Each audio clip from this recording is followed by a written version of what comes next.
Hi everyone. In the last video, we are already discussed about introduction of coordination chemistry and nomenclature of coordination chemistry. Today, continue that we are going to discuss Werner theory. So, in case of Werner theory, we are going to discuss four aspects. Aspect number 1, introduction of Werner theory. Aspect number 2, postulates of Werner theory. Aspect number 3, experimental evidence of Werner theory. And lastly, limitations of Werner theory. So, మనం అసలు సమన్వయ సమ్మేళనాలు ఏ విధంగా ఏర్పడుతున్నాయి, అసలు సమన్వయ సమ్మేళనాలు ఏ విధంగా ఉంటాయి అనే దానికోసం మొట్టమొదటిసారిగా ఆల్ఫ్రెడ్ వెర్నర్ ఒక సిద్ధాంతాన్ని రూపొందించాడు.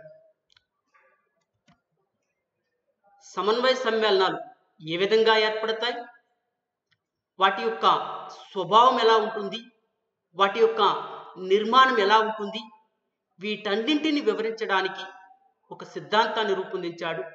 ఆ సిద్ధాంతాన్ని వెర్నర్ సిద్ధాంతం అని అంటాం.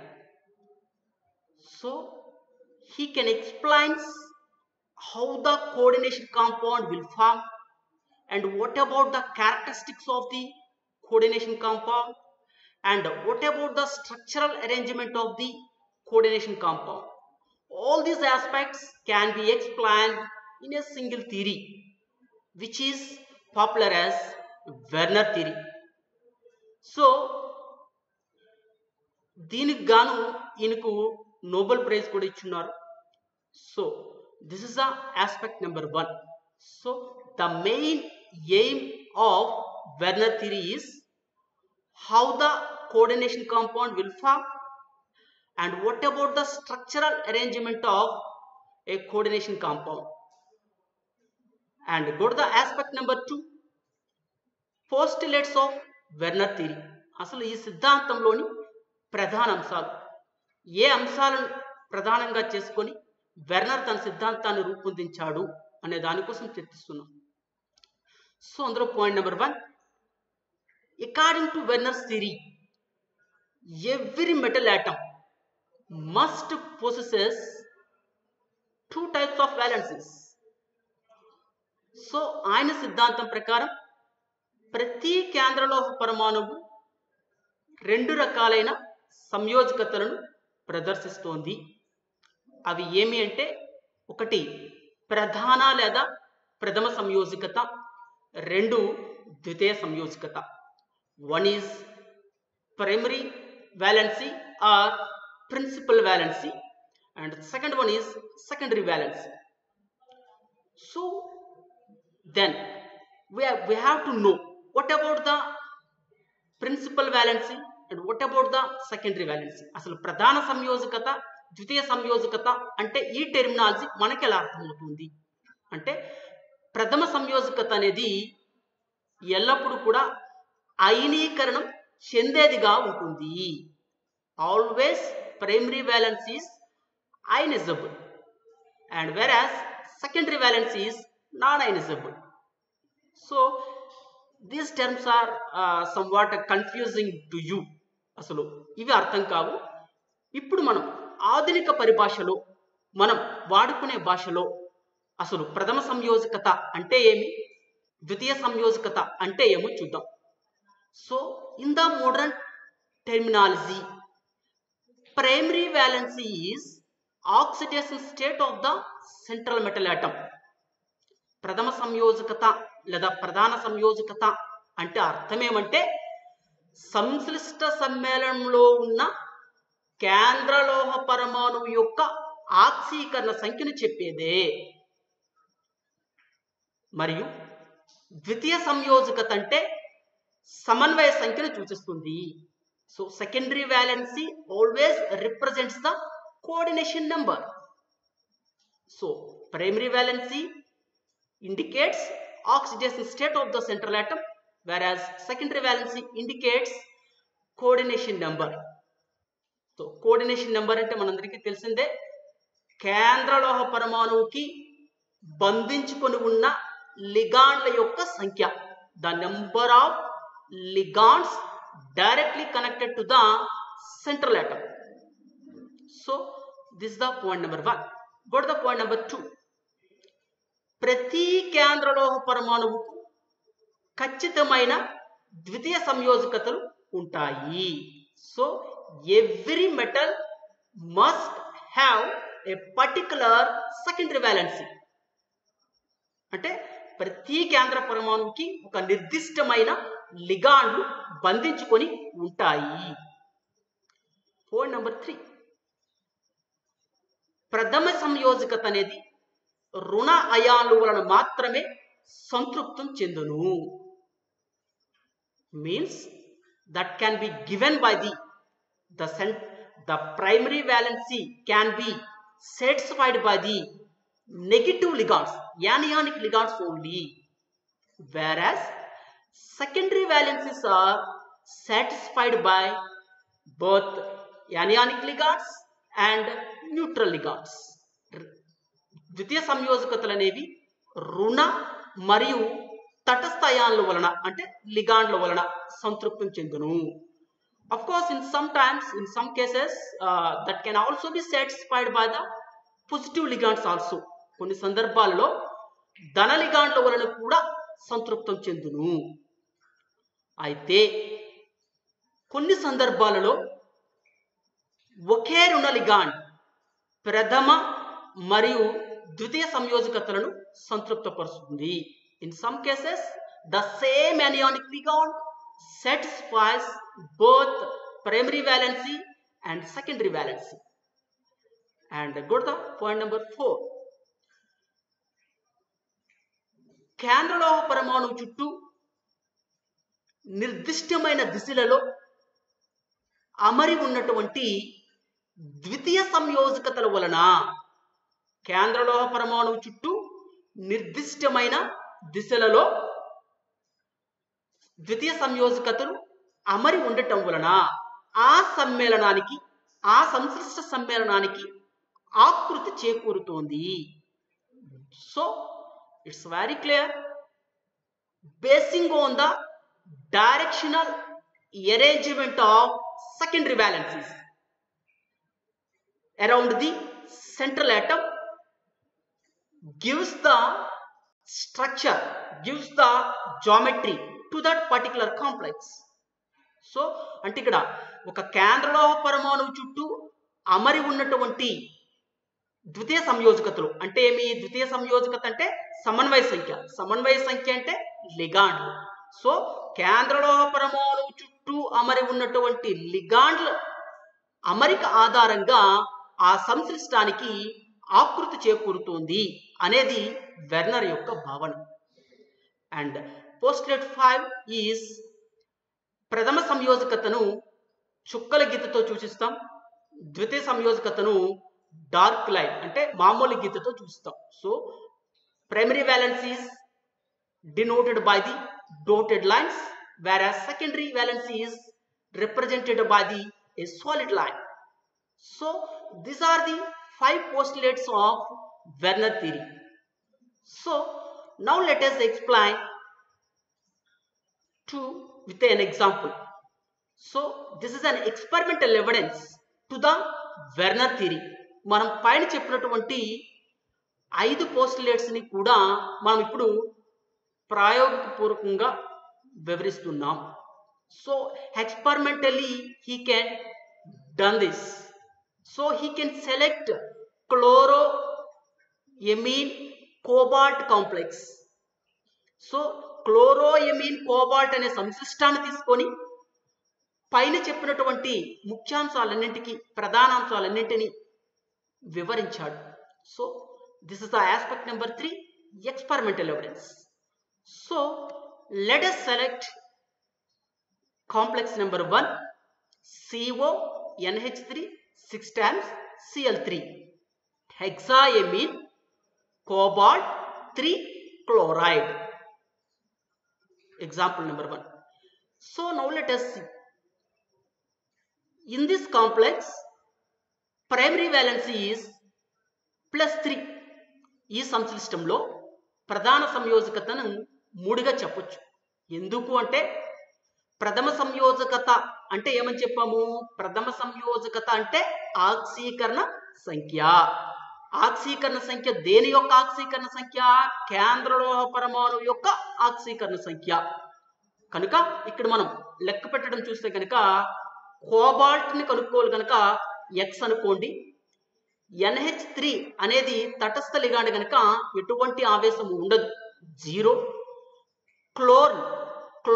క్లోరో అనే లిగాండ్ పైన ఏ ఛార్జ్ ఉంటుందంటే -1 ఉంటుంది. అంటే X -0 -3 = 0. So X = 3. అంటే కోబాల్ట్ యొక్క ఆక్సీకరణ సంఖ్య +3 అనగా ప్రథమ సంయోజకత +3. ఇక్కడ మనము టెర్మినాలజీ గుర్తుపెట్టుకోవాలి. ప్రథమ సంయోజకత అంటే ఆక్సీకరణ సంఖ్య, ద్వితీయ సంయోజకత అంటే సమన్వయ సంఖ్య. So to the same complex secondary valency is 6. All we know that secondary valency అంటే ద్వితీయ సంయోజకత అంటే ఏమని చెప్పాము? సమన్వయ సంఖ్య. సమన్వయ సంఖ్య అంటే అర్థమేమి? కేంద్రలోహ పరమాణువుకి బంధించుకుని ఉన్న లిగాండ్ల యొక్క సంఖ్య. ఇక్కడ ఎన్ని లిగాండ్లు బంధించుకుని ఉన్నాయి? 6 లిగాండ్లు బంధించుకుని ఉన్నాయి. కనుక ఇక్కడ మనం 6గా చెప్పొచ్చు. సో ఇందులోనే మళ్ళీ ఇంకో పాయింట్ చూసుకున్నట్లయితే ప్రథమ సంయోజకత అనేది ఇక్కడ మనకి +3 అనే సంఖ్య దేని వలన వచ్చింది? Cl- అనే అయాన్ వలన వచ్చింది. అంటే ఇక్కడ అర్థమేమి? ప్రైమరీ వ్యాలెన్సీ అనేది ప్రథమ సంయోజకత అనేది Cl- అంటే రుణ అయాన్ల వలన సంతృప్తం చెందబడింది. అంటే సంతృప్తం చెందబడము అంటే అర్థం ఏమంటే ఆ అయాను వలన అది చేకూరుతోంది అని అర్థం. దెన్ ఇక్కడ సెకండరీ వ్యాలెన్సీ చూసుకుంటే కనుక సెకండరీ వ్యాలెన్సీ దేని వల్ల వచ్చినట్టు? సెకండరీ వ్యాలెన్సీ NH3 అయాన్ల వల్ల వచ్చినట్టు. మనం ఇదివరకే పోస్టులేట్స్ లో చెప్పుకున్నాం. ఏం చెప్పుకున్నామంటే ప్రథమ సంయోజకత అనేది రుణ అయాన్ల వలన సంతృప్తం చెందుతోంది, ద్వితీయ సంయోజకత అనేది రుణ మరియు తటస్థ అయాన్లచే అంటే లిగాండ్లచే సంతృప్తం చెందబడుతుంది అని చెప్పుకున్నాం. So is it clear? By suppose ఈ సంశ్లిష్టాన్ని గనక ద్రావణంలో కరిగించినట్లయితే, if you are dissolving the compound in a solvent, then it can be decomposes into 4 ions. ఆ 4 అయాన్లు ఎలాగో చెప్తున్నాం చూడండి. CO NH3 6 times, then square bracket నెత్తి పైన 3+. ఓకేనా? సో అది అంతా అంటే సమన్వయ క్షేత్రాన్ని అంతటినీ కూడా ఎల్లప్పుడూ ఒక అయానుగా పరిగణించాలి.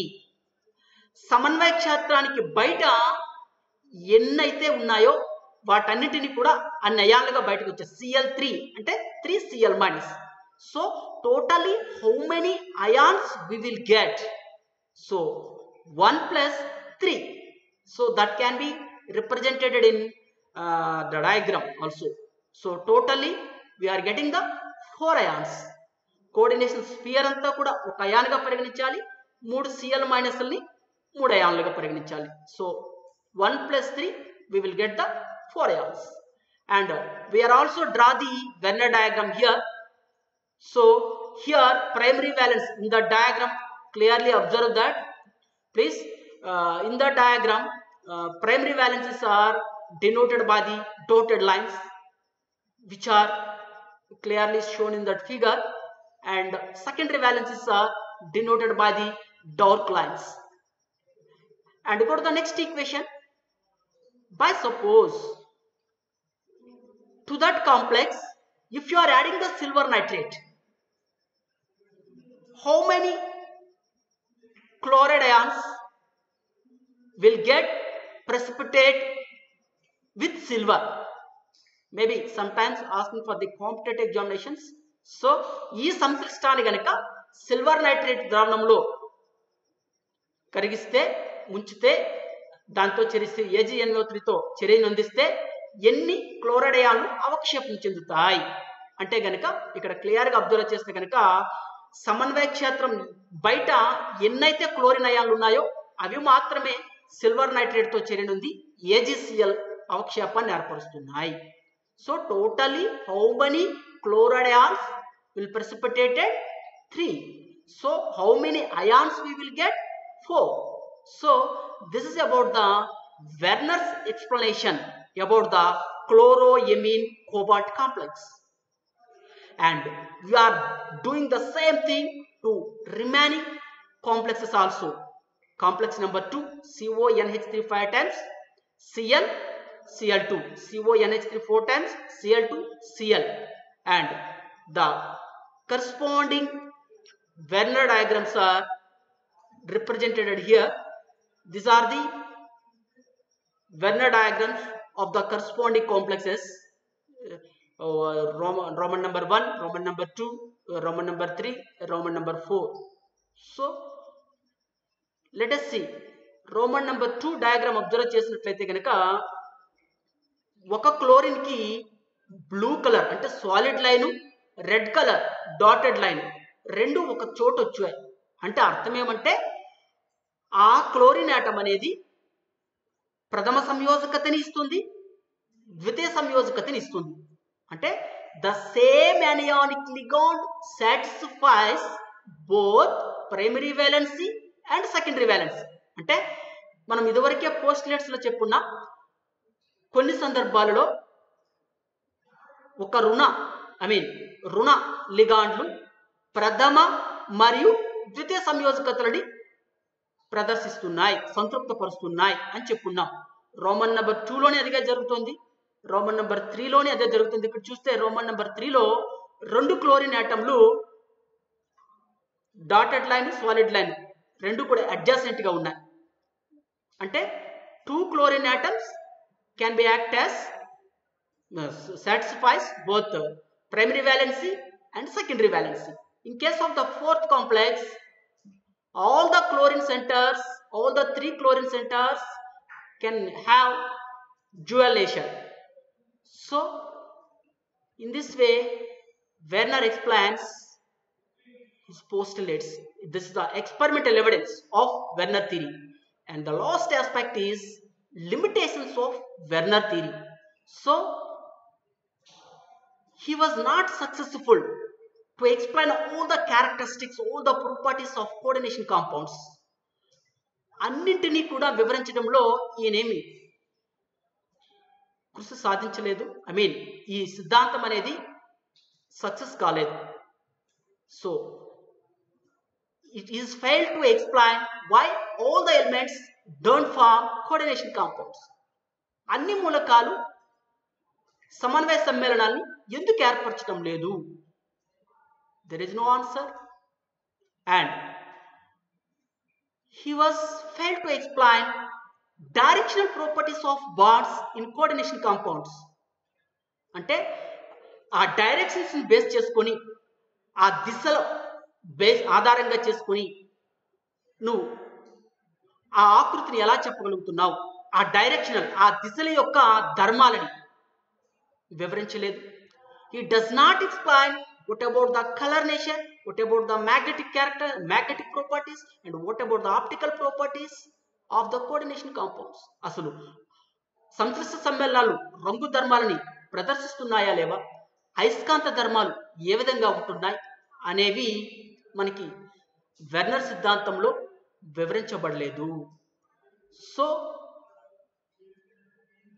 In the Werner theory just we have to know only how the coordination compounds will form